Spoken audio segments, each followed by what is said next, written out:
You've always been told walking is the best exercise after 70. But what if I told you that walking too much could actually accelerate aging? You see, there's a hidden problem with relying solely on walking for fitness after 70, and most people don't know about it. In fact, many people assume that more exercise is better, especially when it comes to staying healthy and avoiding a nursing home. So what's really going on? Well, today I'm going to be sharing the truth about why walking too much might be doing more harm than good for your body. But I don't want to scare you away from walking altogether. There's definitely still a place for walking in your routine.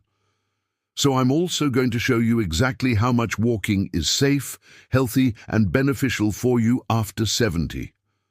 Plus, I'll reveal my simple 7-step solution that helps you avoid the hidden downsides of walking so you can stay strong, mobile, and youthful. Now, I know how important it is to find activities we enjoy to stay active, because the best exercise program is the one you'll actually stick with. And you clearly care about this because you're already watching this video. But that's not all you need to ensure you're getting the right kind of exercise after 70, because simply put, walking alone isn't enough. It's not the complete approach you need to thrive as you age. I'm going to show you why. In just a moment, though. Don't worry, I'm here to help. As a doctor and an exercise specialist who's been studying longevity and healthy aging for well over a decade, I've uncovered the biggest mistakes people make when it comes to walking for fitness after 70. And unfortunately, doctors aren't teaching most people this because they don't know it themselves. I've even seen patients who were dealing with aches, pains, injuries, and setbacks directly caused by following conventional advice to walk more. So before you lace up those sneakers and hit the pavement, I want to give you the full picture so you can enjoy the benefits of walking while avoiding its potential drawbacks. Let's get started. The first thing you need to understand is that walking is a fantastic activity for your heart.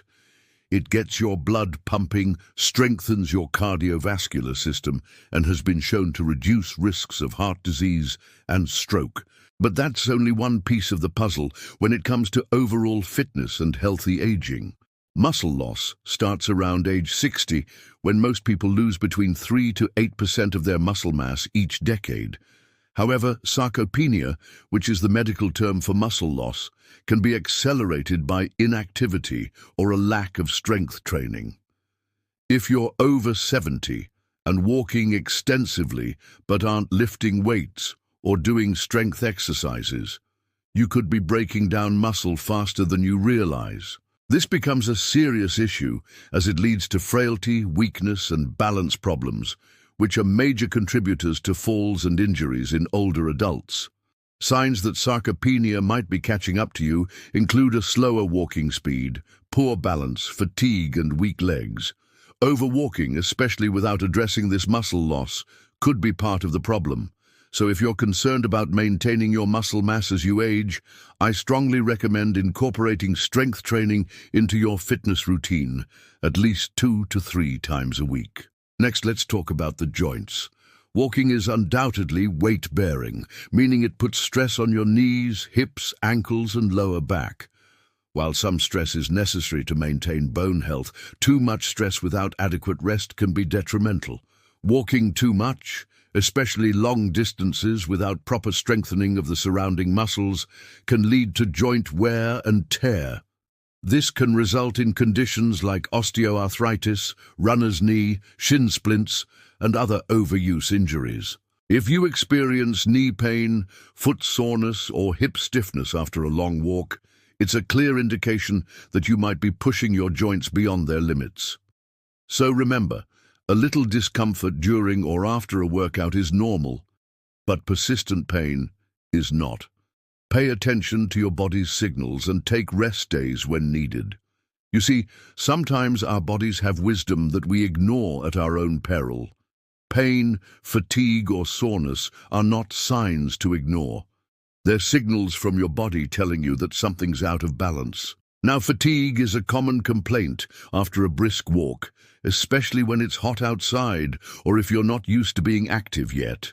However, if you're feeling absolutely drained all the time, it could mean that you're doing too much cardio.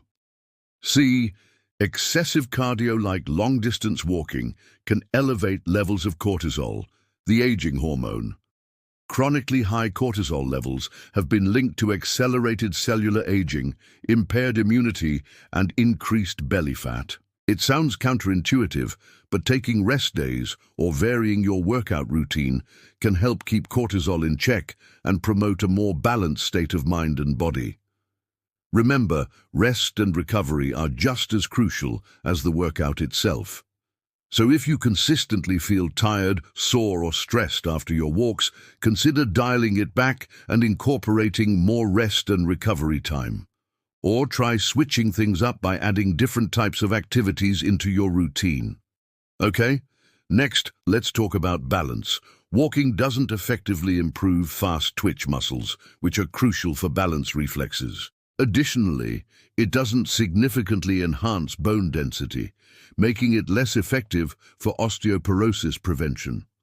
As a result, individuals who rely solely on walking for exercise after 70 often face a higher risk of falls and fractures. To counteract this, incorporate balance exercises such as standing on one foot, heel-to-toe walks, side-stepping, and other similar drills into your routine. Remember, balance training doesn't have to be complicated. Simple exercises done regularly can make a significant difference. All right, now that we've covered the potential downsides of walking too much, let me reassure you, walking isn't inherently bad. In fact, it's fantastic for your heart and overall well-being. So the real question is, how much walking is the right amount? According to research, a sweet spot seems to be between 5,000 and 7,000 steps per day.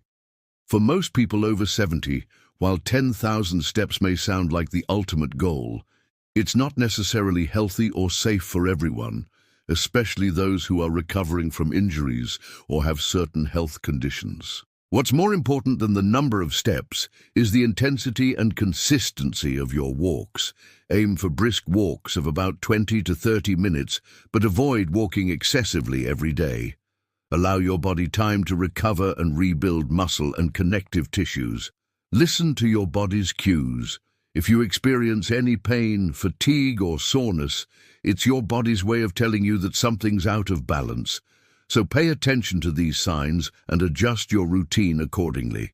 There's no one-size-fits-all approach to exercise, so it's vital to personalize your fitness journey based on your body's response. I'm going to show you the solution in a moment, but first, I want you to understand the benefits of strength training. When it comes to aging, strength training should be at the top of your priority list. That's because you start losing muscle mass and strength as early as your 30s, but the rate of loss accelerates after 60. By age 70, you can lose up to 30% of your muscle mass and half of your strength if you don't lift weights. Even if you don't want to lift heavy weights, just adding in a few sets of 10 repetitions of exercises like squats, push-ups, lunges, and rows using your own body weight or very light weights can make a huge difference. Doing this 2 to 3 times a week will help maintain your muscle mass, improve your metabolism, boost your immune system, and increase your mobility. Now, when it comes to finding the right type of exercise after 70, it's essential to focus on the right balance of movement. This means combining walking with other types of physical activity that target different muscle groups and provide additional benefits. Here's my simple yet highly effective formula to keep you strong and healthy as you age. Start by incorporating strength training exercises that use your body weight or light weights 2 to 3 times a week. Then add in balance exercises like standing on one leg, heel-to-toe walks, and side-stepping. These are excellent for improving stability and reducing fall risk. Next, include some low-impact cardio options like swimming, cycling, or elliptical training. These are great alternatives to walking and can help improve your cardiovascular fitness without putting excessive stress on your joints. Finally, Don't overlook flexibility and mobility exercises, such as stretching your hips, hamstrings, calves, and shoulders. Maintaining flexibility is key to preventing stiffness and injury as you age. So remember, the key is to mix it up and incorporate a variety of exercises into your routine. Don't rely solely on walking for your fitness goals after 70. While walking is beneficial, it's not a complete exercise program. By incorporating strength training, balance exercises, low-impact cardio, and flexibility training, you'll be taking a balanced approach to fitness that supports healthy aging. And that's the secret to healthy aging. Now, I want to turn it over to you. How do you balance walking with strength or flexibility training? Share your experiences in the comments below. Also, please share this video with friends or family members over 70 so they too can learn about the hidden downsides of walking too much and how to avoid them. Together, we can age stronger, healthier, and more joyfully.